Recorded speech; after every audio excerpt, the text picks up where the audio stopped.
उत्तर प्रदेश के मुख्यमंत्री योगी आदित्यनाथ भी आज संभल, अंबाला और बदायूं दौरे पर रहेंगे। तीनों जगहों पर चुनावी रैली को संबोधित करेंगे। संभल से शुरू करेंगे चुनाव प्रचार। अमेठी में लगाए गए राहुल गांधी और अखिलेश यादव के पोस्टर, गौरीगंज और अमेठी के कांग्रेस कार्यालय में लगाए गए दोनों नेताओं की तस्वीर वाले पोस्टर। यूपी की बड़ी 2 हॉट सीटों पर भाजपा ने खोले पत्ते। कैसरगंज से ब्रजभूषण शरण का कटा टिकट। पार्टी ने ब्रजभूषण शरण के बेटे करण भूषण को दिया टिकट, तो रायबरेली से दिनेश प्रताप सिंह को दिया गया टिकट।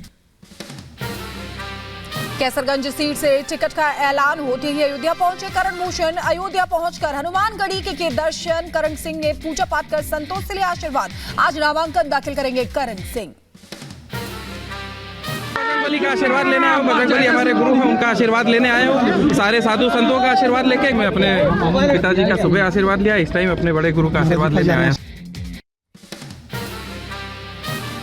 यूपी के बदायूं से गृह मंत्री अमित शाह ने विरोधियों पर जमकर निशाना साधा। समाजवादी पार्टी और कांग्रेस का नाम लेकर बोला, कहा कश्मीर के लाल चौक में कृष्ण जन्माष्टमी की जुलूस भी धूमधाम से निकलती और लाल चौक पर हर समय तिरंगा फहरा रहता है।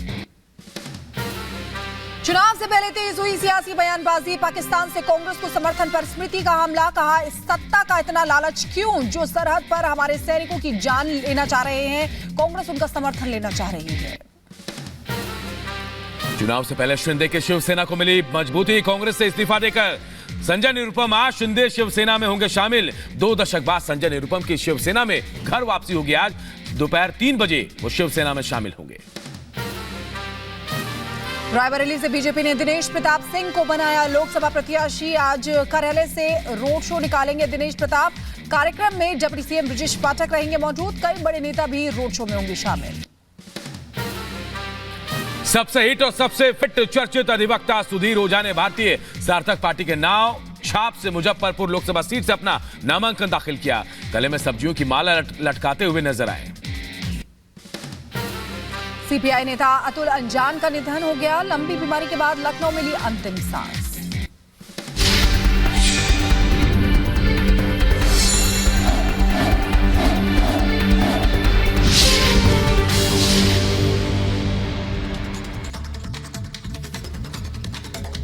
और बड़ी खबर राहुल गांधी से जुड़ी हुई। रायबरेली से राहुल गांधी उम्मीदवार होंगे, ये बड़ी खबर आपको बता रहे हैं। अब उनका नाम पूरी तरह से साफ हो गया, क्योंकि अमेठी से वो चुनाव नहीं लड़ेंगे। राहुल गांधी अब रायबरेली से चुनाव लड़ेंगे। अमेठी से वो निकल गए हैं, क्योंकि लगातार वहां से चुनौती मिल रही थी स्मृति ईरानी से, लेकिन इसके बावजूद राहुल गांधी अब रायबरेली से चुनाव लड़ेंगे। अमेठी छोड़ दिया है और सवाल यही कि क्या वो स्मृति ईरानी की चुनौती से डर गए। राहुल गांधी को लेकर यही सवाल उठ रहे हैं। कांग्रेस ने लिस्ट जारी की है और उस लिस्ट में अमेठी से केएल शर्मा को प्रत्याशी बनाया गया है। पहले तक ये कयास लगाए जा रहे थे कि राहुल गांधी हो सकता है अमेठी से चुनाव लड़ेंगे, लेकिन आज जो लिस्ट जारी हुई उसमें केएल शर्मा को अमेठी से उम्मीदवार बनाया गया। 3 तस्वीरें हम आपको दिखा रहे हैं। अब रायबरेली से राहुल गांधी उम्मीदवार होंगे, अमेठी से केएल शर्मा। और इस बीच एक और जानकारी आपको दे दे कि दीदी और जीजा को इग्नोर कर दिया गया। जी हां, ये भी कयास लगाए जा रहे थे कि शायद प्रियंका गांधी चुनाव लड़ेंगे, लेकिन प्रियंका गांधी को भी टिकट नहीं दिया गया। अब 2 नाम का ऐलान किया गया, अमेठी से केएल शर्मा और रायबरेली से राहुल गांधी।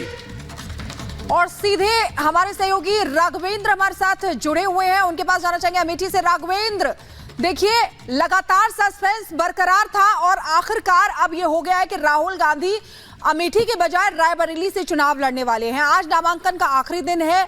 कब राहुल गांधी वहां रायबरेली पहुंचेंगे और अमेठी में आप मौजूद हैं, वहां पर क्या समीकरण आप देख रहे हैं, लोगों से बात कर रहे हैं, लोगों का क्या मानना है? देखिए, हमने लोगों से बातचीत भी किया। लोगों में बहुत ज़्यादा निराशा है। इसके पहले भी लोग जो अमेठी का इनका केंद्रीय कार्यालय है, लोग वहां धरने पर बैठे हुए थे। कुछ लोग पेड़ से लटक कर जान देने की बात कर रहे थे, लेकिन इसका प्रभाव नहीं पड़ा। राहुल गांधी नहीं है। राहुल गांधी ने पहले ही कह दिया था कि ये हमारा वायनाड सगा है, अमेठी के लोग हमको हरा चुके हैं। अमेठी के लोगों से उनको कहीं न कहीं नाराजगी थी। दिल्ली में लोग मिलने जाते थे, वहां पर उनका चेहरा नहीं देखते थे, मिलते नहीं थे, बिना मिले चले जाते थे। तो उन्होंने एकदम स्पष्ट कर दिया कि अब अमेठी हमारी नहीं रही। लेकिन सबसे बड़ी बात बात यह है जो कांग्रेस का गढ़ रहा है, जो कांग्रेस की परंपरागत सीट रही है, गांधी परिवार ने उसको छोड़ दिया है। यहां पर जब 2004 से पहले सोनिया गांधी जब सांसद थी, यही केएल शर्मा उनके साथ रहते थे, उनके प्रतिनिधि थे, सांसद प्रतिनिधि थे, लेकिन आपसी विवाद के कारण केएल शर्मा को अमेठी छोड़ना पड़ा था। वो रायबरेली चले गए तो सोनिया गांधी के वहां पर रायबरेली में उनके प्रतिनिधि के रूप में काम करते थे। लेकिन अब चूंकि करीबी भी माने जाते हैं सोनिया गांधी के, इसलिए उनको जिम्मेदारी दी गई है अमेठी की कि यहां से वो चुनाव लड़ेंगे। लेकिन जनता में इसका प्रभाव फर्क नहीं पड़ेगा, क्योंकि बताए ना कि यहाँ के लोग जो है बहुत हाई मोरल वाले हैं। वो हरदम यहाँ से प्रधानमंत्री दिए हैं, प्रधानमंत्री लेवल के लोग रहे हैं, और यहाँ पर स्मृति ईरानी भी रही है, तो 2 बार वो केंद्रीय मंत्री रही है। इसलिए यहाँ की जनता तीसरे व्यक्ति को स्वीकार नहीं करेगी, और इसका फायदा स्मृति ईरानी को मिलेगा। जिस तरह से 1 महीने से कैंप लगा करके स्मृति ईरानी राष्ट्रीय नेता होने के बाद भी अमेठी में वो लगातार 10 से 15 सभाएं कर रही हैं। कल उन्होंने राहुल गांधी को खुला चुनौती दिया था कि किसी भी मंच पे, किसी भी नेता, किसी भी मीडिया के द्वारा आप हमसे डिबेट कर लीजिए, अब मैं बताऊंगी कि 5 साल और 15 साल में क्या क्या हुआ है। इस तरह की बातें थी। रोड शो जब इन्होंने किया था तो पैर रखने की जगह बिल्कुल राघवेंद्र, देखिए सबसे बड़ी बात कि राहुल गांधी पहली बार यहां से चुनाव लड़ रहे हैं, और दूसरी बड़ी बात यह कि क्यों गांधी परिवार किसी परंपरागत सीट पर चुनाव लड़ने की तैयारी करता है। चलिए वापस लौटेंगे आपके पास, लेकिन वहां की जनता क्या कह रही है ये पहले अपने दर्शकों को सुनवाते हैं। गांधी परिवार के नाम से ही जानी जाती है और पहचानी जाती है। गांधी परिवार का कोई भी सदस्य यहां से खड़ा होगा तो वो बम्पर वोटों से जीतेगा। लगभग 5 लाख प्लस वोटों से उसकी जीत सुनिश्चित हो। हम लोगों को पूर्ण विश्वास था कि गांधी परिवार का ही व्यक्ति आएगा। हमारी रायबरेली की जनता चाहे गांधी परिवार के लिए समर्पित है, चाहे राहुल गांधी, चाहे प्रियंका गांधी, हम लोगों को बहुत खुशी है। और आप समझ लीजिए रायबरेली की जनता को इतनी खुशी है, और आज जीत का सर्टिफिकेट आज ही की तारीख में मिलेगा। शर्मा जी उसी परिवार के सदस्य हैं। उन्होंने गांधी परिवार के लिए इसी अमेठी की धरती पर दिया है।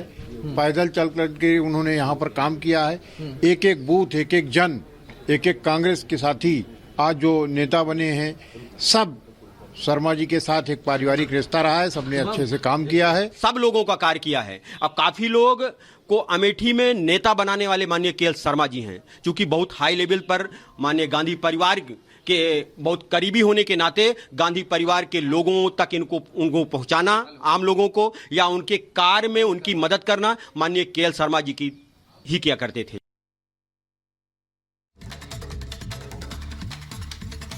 और सीधे राघवेंद्र के पास जाना चाहेंगे। राघवेंद्र, देखिए किस तरीके से कार्यकर्ता भी वहां पर कह रहे हैं, लेकिन कहीं ना कहीं एक ये आस थी कि क्योंकि अमेठी जो है वो कांग्रेस की परंपरागत सीट रही है, और वहां से राहुल का इस तरीके से सीट को छोड़ के भागना, क्योंकि पिछली बार तो उन्होंने हार का सामना किया था, इस बार मेहनत करके वापसी करने की कोशिश तो कर सकते थे, लेकिन वो भी नहीं की, वहां से छोड़ के भाग गए और रायबरेली चले गए।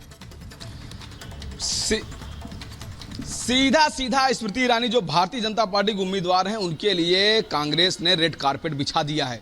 जिस तरह से उन्होंने मेहनत करके 2019 में कांग्रेस के राष्ट्रीय अध्यक्ष को हराया था, सिर्फ राहुल गांधी को नहीं, राष्ट्रीय अध्यक्ष को हराया था, उस हिसाब से केएल शर्मा बिल्कुल भी चुनौती नहीं दे पाएंगे स्मृति ईरानी को। जो यहां पर माहौल है, कांग्रेस कार्यकर्ताओं में निराशा है, क्योंकि वो राहुल और प्रियंका को, सोनिया गांधी को ही यहां से चाहते थे कि गांधी परिवार का व्यक्ति हो। अमेठी बोलिए, ये वही अमेठी है जहां से राजीव गांधी चुनाव लड़े थे, जहां से संजय गांधी चुनाव लड़े थे, जहां से सोनिया गांधी चुनाव लड़ी थी, जहां से राहुल गांधी चुनाव लड़े थे। लेकिन आज गांधी परिवार यहां से चुनाव नहीं लड़ रहा है।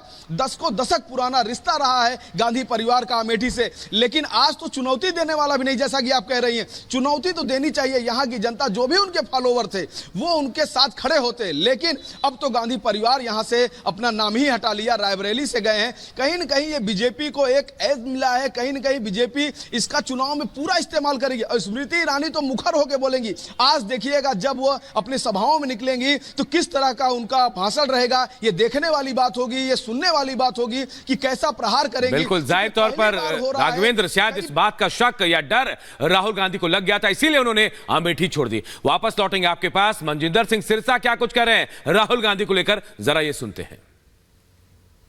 राहुल गांधी जी वायनाड से हार रहे हैं, इसलिए अब वो रायबरेली से